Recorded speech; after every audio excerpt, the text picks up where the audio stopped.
Alright, welcome back to the SuperCoach Nuff channel. In this video we're going to review round 24 of the 2024 NRL SuperCoach season. So pretty good week for me in the end with 1401, so just got over the 1400 with a bit of updates. And just getting into the top 7k as well, so up 500 spots in the ranks, which is always nice to see the green arrows. Pretty good with the league wins too, 3 out of 4. But as we'll see, in terms of the one that I lost, it was unfortunately our Nuffs league. So, but before we get into all the leagues and all that sort of stuff, we'll look at the team. So Harry Grant, 57 this week, which, against Penrith we weren't expecting a massive score, so we'll take that. Excuse me there. Reid Marnie with a 30. So since we've brought him in, he's just really struggled, I guess. Mostly just doing the defensive work, not really attacking. He's just sort of delivering the ball out to the edges, and they're doing a lot of the damage. Mitch Barnett was also a bit underwhelming this week with a 45, but Fanua Blake was good with an 80, so that's a win there. Samuel Lafonu, we didn't play, and probably the right call with the 25. Dave Fafita with the 77 was good. Angus Crichton with 57 was okay. Ellie Katoa with an 86, so scored 2 tries, but both basically coming off tap backs from Will Warbrick, so no line breaks in that. But hey, 2 tries is 2 tries, and 86 points is 86 points, so we'll take that. Britton Nickera got a try, so 74 points for him as well. Joshy Curran, 46, and came off towards the end of the game with his shoulder, but I think until Max King's back, he'll just keep pushing through the absolute weapon that he is. So if we can avoid playing him, which I think we should be right until round 27, we probably can't afford to bench him, but I think he'll just keep churning them out. I guess, and especially with the Bulldogs being in the finals, I don't think he'll want to miss out too much on that. In our halves, so Nathan Cleary with the 61. So again, we weren't expecting a big score against Melbourne. We had the VC on just in case. But then also has done a shoulder. So it sounds like they're going to rest him until the finals. So probably a forced trade this week. Matt Burton with the 72. So a decent return from him. Dylan Brown with 36. So I think that someone said that's his lowest score since about round 4. So unfortunately it happened for us this week. But we did have Jai Gray with a 90. So Gray was sort of a late bring in after the news that Ero was out with illness. And thanks to my mate Chappie for pointing that out to me. I wasn't really paying attention on Saturday. But I got there in time to get the R on Gray and was handsomely rewarded. In our centre wing, Jacob Kiraz, absolute star, scoring a 121 off the back of 2 tries and all the usual work rate that he gives us. Zach Lomax with 95, so a fantastic return from him. Ruben Garrick with the 61, so that's a solid score. We'll take that. And Jermaine Osako with a 54, so I think he scored a try in that too. So, if we are going to trade one of these guys out this week, it could potentially be Osako. Kale Ero, as I said, was a late out, didn't play. Talangi, I didn't see what happened with that score, just think wasn't his night. The 16, and Casey McLean with an 87. So that's all, I didn't play him because I didn't think he'd trouble the Storm too much, but did all right, scoring 87 points. Now fullbacks, so the top 2 in I guess price and in terms of scoring as well, Tom Trbojevic with a 105, James Tedesco with a 125. So obviously flip the captains around, would have been an extra 20 points, but anytime you get a ton from your captain, you're doing pretty well.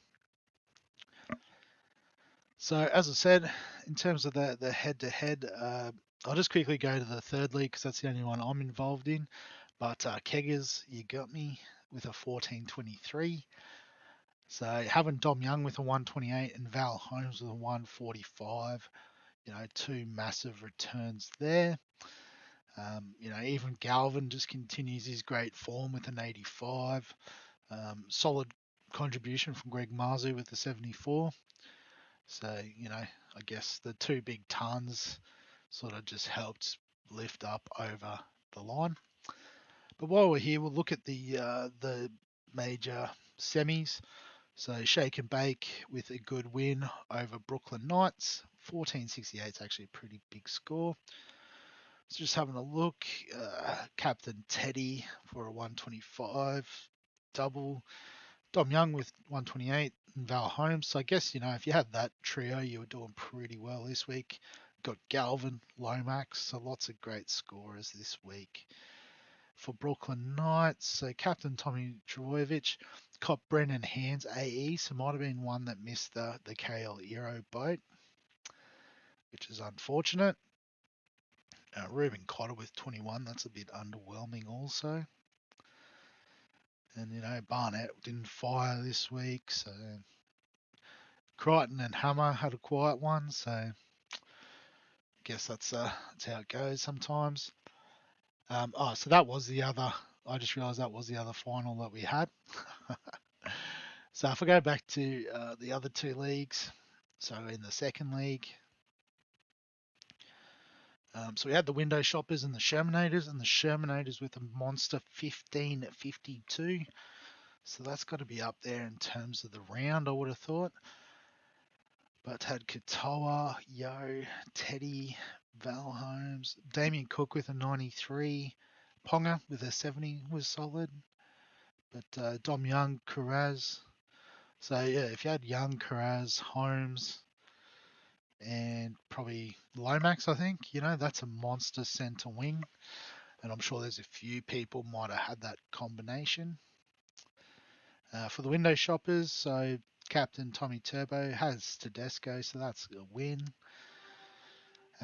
Joey Manu with 81 is actually pretty decent. DC with 73. Could be a cheeky point of difference in the halves with Cleary down. Galvin for feeder still there. And the Klook Stars getting defeated by obviously Oblivious. So a 13-13, good enough this week for David. So captaining Sam Walker, which didn't quite work out, but Turbo, Dom Young, James Tedesco propping up the squad.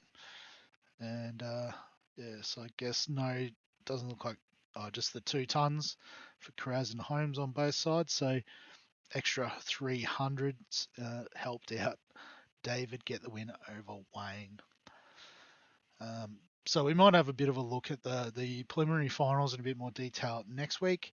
I do want to just quickly go into the draft because it's something I have neglected for a few weeks. I do apologise. Not really meant to be sour grapes, but I'm long gone from it, so probably that's why I didn't care too much about it. But probably out of it because I didn't care too much about it. But as we can see here, I guess just to follow the final series and how it's gone. So last week, the Carlton drafts with the 725, so didn't quite work out for Matt that week, losing to Dan. And Katrina getting the win over Shane. And then this week, Katrina continuing the run. So unfortunately, Matt out in straight sets, even though 10-41. So I might have to go back to game day to look at the matchups. And Liam continues to dominate. So 9.56, good enough to get straight through to the GF. And so Lanes Trains and Mrs. Fitler in the preliminary final this week for the opportunity to play in the draft final. So if I go back to game day, so we can have a look at the games here. So looking at Liam's squad. So Jason Saab with an 88. So every time I've sort of looked at this, he's gone all right, the Saab. Fanua Blake in the squad. Captain Walker, which didn't quite work out, but obviously enough points on the board. Hudson Young with an 85, he's been really good this year. Kalama Matangi with 104, Zach Lomax. So just, we've said this all year, he's got the nice balanced squad quality throughout. For Lane's Trains, so VC Brian Toto, which, didn't work out, but that's fine. Captain for Feeder, so that's okay. Felty with a 113, so well done, Kyle Felt. Coppin Auto Emergency, so no hooker, that's unfortunate. So I guess that was probably the big difference. Although I guess, when you win by 100, a couple of the big scores definitely help. And then I guess on the other side was the high scoring game. So both captained the Roosters assets, which worked out well. But I guess, and both got, tons off their centre wings, even Scott Drinkwater with 100. So I guess it's just these scores like, Cookie with a 93, Galvin 85, McInnes 78, just consistent throughout, like on the other side, Dylan Brown with a 36, Hamill with a 43, Lukey and Fogarty with 40s. So I guess, you look at that and it's like, well, you get those points, they just add up over time, get you the W. So I guess good luck this weekend to Daniel and Katrina. I'll probably do a bit of a preview on Thursday if I do remember. Like I said, I do keep forgetting about it, and apologies for that. But if we swing back to Classic, I guess the question is, what do we do with Nathan Cleary? As I said, sounds like he's not going to be back before the finals, so not even worth sort of stashing on our benches as a round 27, dash at the overall. Particularly if, you're like me and more focused on head to head. So I guess, if you look at the numbers here, the obvious choice is Jerome Hughes, sort of nice discount on him of like 250k. Highest scoring this season despite, playing less games than even like Sam Walker, Cherry Evans, Ben Hunt, the higher average. But I suppose if you look into like the 5-round average, he disappears well down the list. And so that may be in part because of the return of Cam Munster, perhaps. Could also be that, he is looking for a bit of a rest, and after the win against Penrith, you'd imagine that there will be some rest for the Storm at some stage, particularly someone like Jerome Hughes, who has sort of had to play through a lot of the second half of the season. So alternate options, I do like Sam Walker. You do pay a bit extra, but against the Titans this week is a nice matchup. And then it should, if I go to season stats, a couple of friendlier fixtures against the Raiders on a Sunday afternoon at Allianz. And then the Rabbitohs to finish. And, the Rabbitohs and the Titans are, probably two of the leakier defences going around. And the Raiders haven't been overly flash in defence either. So Sam Walker's an option. I guess if Braden Trindle was back, I'd have a think about him, given Hines is still, a little bit away. I guess if you're playing the matchups for this week, Cherry Evans against the Tigers is very favourable. But I guess also looking ahead, they then have the Bulldogs, number one defence in the league. So, it could potentially limit upside. And then the Sharks, albeit Sunday Arvo at Four Pines Park is a good matchup. But the Sharks are another team that, probably one of the better defensive teams in the league. So, if it was a one round sort of swing, Cherry Evans is your man. And I mean, for some people, that's literally all it is, I know for myself, I'm trying to get through a preliminary final this week to win some cash. It's, winner and runner up sort of deal. So that's a possibility. I suppose as well, if you've got the flexibility in your side, you've got like a Burton, Brown, even a Cody Walker. Although I think Cody Walker's injured, so you might want to trade out him too. You can also explore some 5/8 options. So I guess looking at the points. So Dylan Brown, Matt Burton, top two, and despite Brownie's poor performance on the weekend, still a 5 round average of 60. So if you consider that dragged it down, you know, there's a chance that he could bounce back, particularly against a Broncos side that seems to have lost a bit of direction, albeit up in Brisbane on a Friday night, so they're always tough. Burno, I mean, he's solid, but I guess the issue is now they've sort of split the attack either side. Toby Sexton's taken more and more responsibility there, so he is capable of going big, but it's sort of he's got that slightly lower floor as well, I suppose, in that sense. Tom Dearden on the bye this week, so we're not considering any Cowboys guys. Lockie Galvin, he's just proven to keep going, but Benji has said that he is trying to look for an opportunity to rest him, so it could be this week. Max Plass been good since moving to hooker. Marshall King might not be too far away, but you imagine that Plath just goes back to 13. So I think in terms of, a solid base score out of your halves, Plath's your guy if you can, get the swing going. After that, you are taking a bit of a punt, I think. So, Campbell potentially, but against the Roosters, not that the Roosters' defense is fantastic, but yeah, you'd imagine the Roosters would be favourites there. So, they're probably the top sort of options in the halves. In terms of other trades, um, I guess if the Cowboys weren't on the bye this week, I'd be very tempted to trade Zarko to Holmes, just given that bit of form. And a lot of my opponents seem to have Holmes. Uh, but if you haven't got Carraz, he's still only in 19% of teams. Love him, get on him. The other one I am potentially a bit scared of is Damien Cook. So, 5 round average of 80 essentially. Since Demetrio's gone, they've just unlocked Cookie's attacking ability again, and we're loving it. The Knights did turn up last night against the Sharks, but could be potentially a high-scoring encounter, and so obviously you'd want to be on Cook there. So if I was to bring in Cook this week, like I said, that might sort of limit my options, so I can't afford Walker. Don't think I can even afford Jerome Hughes, wherever he is. No, not quite. Don't think I'll be able to afford Plath or Galvin either. So I might just be sort of, taking enough.